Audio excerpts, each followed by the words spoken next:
do's and don'ts that you need to know if you are walking with a blind person. Number 1, మీరు వాళ్ళతో నడుస్తున్నప్పుడు give them your elbow, మీ మోచే ఇచ్చి ఇక్కడ పట్టుకో అని చెప్పండి. అండ్ మీరు ఒక స్టెప్ ముందుండి వాళ్ళని వెనకాల నడవనివ్వండి. మీరు మెట్లెక్కినా ఏమైనా రోడ్డు మీద గతుకులున్నా ముందు మీరు నడుస్తారు కాబట్టి వెనకాల వాళ్ళకి ఆటోమేటిక్గా తెలిసిపోతుంది.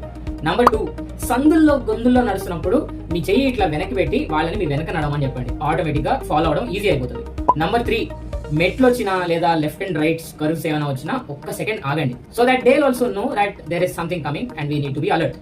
మెట్లు ఎక్కుతున్నప్పుడు మెట్లు పైకి ఎక్కావా మెట్లు కిందకి దిగావా అని చెప్పండి, లేకపోతే చాలా పెద్ద ప్రాబ్లం అయిపోతుంది. నంబర్ 4, ఈ మెట్లు ఎక్కుతున్నప్పుడు సైడ్ కి రేలింగ్స్ ఉంటాయి కదా, రాడ్లు. ఆ రాడ్ స్టార్టింగ్ ఒక్కసారి మాకు ఇచ్చారంటే మెట్లు ఎక్కినంత సేపు ప్రాబ్లం లేకుండా ఎక్కేస్తాం. డోంట్. నంబర్ 1, దయచేసి మా చేతిలో ఉండే కట్టెని పట్టుకొని రైట్ లెఫ్ట్ గుంజకండి, చాలా దరిద్రంగా ఉంటుంది. డోంట్. నంబర్ 2, మా షోల్డర్స్ ఇట్లా పట్టుకొని లేదా మా చేయి పట్టుకొని మమ్మల్ని స్టీరింగ్ లాగా ముందు పెట్టి ఇలా ఇలా ఇలా ఇలా తిప్పకండి. మాకు చాలా డిసడ్వాంటేజింగ్ గా ఉంటుంది అండ్ దారిలో వెళ్ళినప్పుడు కూడా కన్ఫ్యూజన్ అయిపోతుంది.